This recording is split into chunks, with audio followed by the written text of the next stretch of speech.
The Adventures of Tom Sawyer by Mark Twain. Longman Simplified English Series. Read by Siriya Boonlert. Chapter 22. In the haunted house. About noon the next day, the boys arrived at the dead tree. They had come for their tour. I say, Tom, do you know what day it is? Said Huck suddenly. Tom thought, and then said with a startled look in his eyes, "Good heavens! I never once thought of it, Huck."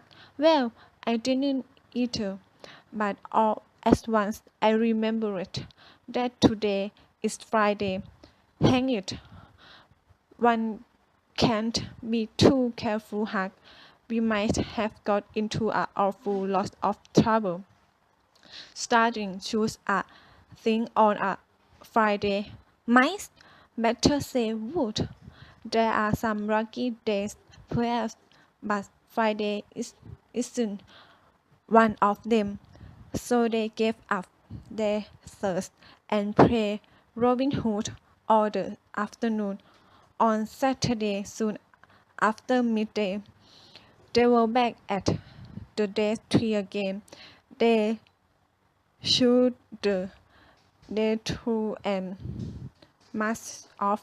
When they reached the haunted house, the dead silence and the loneliness of the place were so repellent that they were afraid for a moment to go in.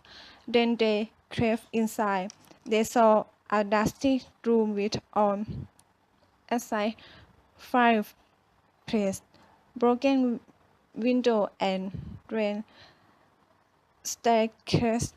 They talked in whisper, listening to cast the silentest sound and ready for instant retreat.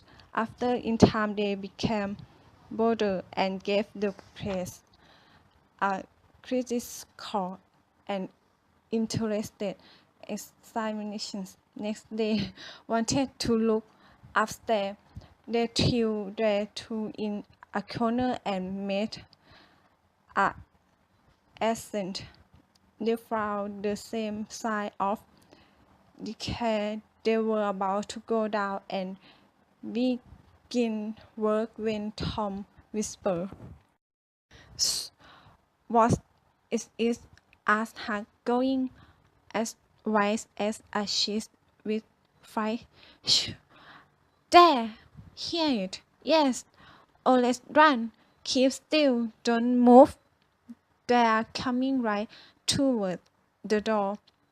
The terrified boys stretched themselves upon the floor with their eyes to holes in the board, and lay waiting.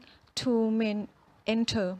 Each boy said to himself, "Daddy old deaf and dumb Spaniard who's been in the town once or twice lately. I have never seen the other man before."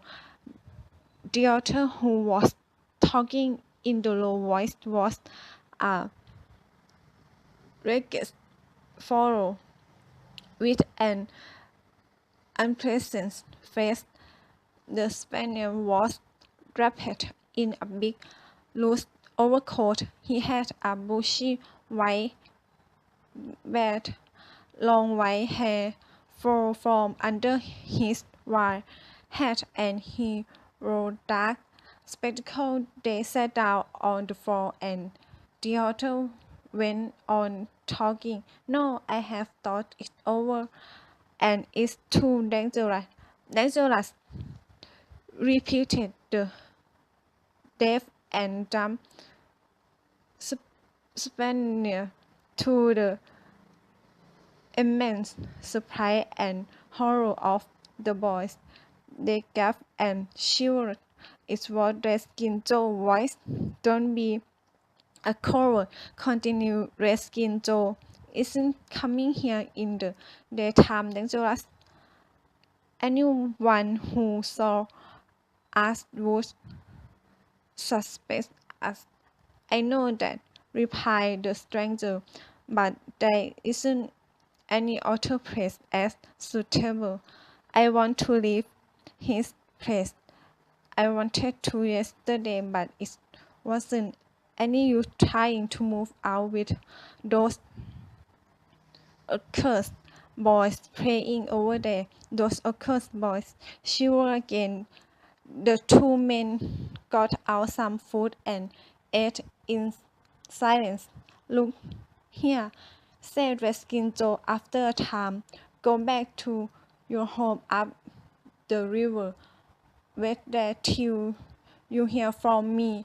I will risk going into his town just once more. For a look round, we do that job with you. Think it's dangerous after I have spiraled a return and think anything favorable. Then we set out for Texas, Texas together. This seemed satisfactory. Both men soon began yawning, and Redskin Joe said, I can really keep my eyes open. It's your turn to watch. He crawled up on the floor and was soon fast asleep. Presently, the watcher began to nod, and he too slept. The boys drew a long, grateful breath. Tom whispered, Now, our Shane, come. Tom urged, Huck held back. At last Tom rose, sorry, but the first step he took produced shoes a terrible crack from the rotten floor. Then he sank down almost dead with fright. He did not make a second attempt. As the sun was setting, Redskin Joe sat up, stared out, and then stirred his companion with his foot. You are a fine watchman, aren't you? It's all right, through nothing happened. Well, it's nearly time to moving, partner said. Redskin Joe, what shall we do with that money we have got left? I don't know, said the stranger. Leave it here as we're always done. It's no use taking it away till we start south. $650 in silver is a lot to carry. Yes, but it may be a long time before I got the right chance for that job. Accident may happen, and it isn't in a very safe place. We bury it properly. Good idea, said Redskin Joe's companion, who walked across the room, raised one of the big flat stones in the fireplace, and lifted out a bag. He took from it $20 or $30 of himself and the same amount for Redskin Joe, and then passed it to the latter, who was in his knees in the corner now, digging with his knife. The boys forget all their fears and their miseries in an instant. With wide eyes they watched every movement. Lux, this was better than anything they could have imagined. Here was the best kind of treasure hunting, without any troublesome uncertainty as to where to dig. The half-breed knife struck something. Hello, he exclaimed.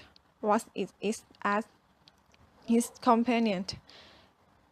It's Books. I believe here helped me, and we see with what is here for. Never mind, I have made a hole in it. He put his hand in and drew it out. It's money. The two meant excitement. The handful of shots. They were go. The boys above were as excited as the men and as delighted. There an old rusty pig in the corner, said the stranger. I saw it minute ago. Her ran aboard the boy's pig and sped. Redskin Joe took the pig, looked it over critically, shook his head, muttered something to himself, and then began to use it. The book was soon unattended. Partner, there are thousands of dollars here, said Redskin Joe. I have often heard that Morrow gang was around here one summer, remarked the stranger. This is probably their money. Well, now you won't need to do that job. The half-breed frowned, a weak light shone in his eyes. You don't know me. It isn't robbery altogether. It's revenge, and I will need your help in it, all right? What shall we do with this? Bury it again? Yes. No.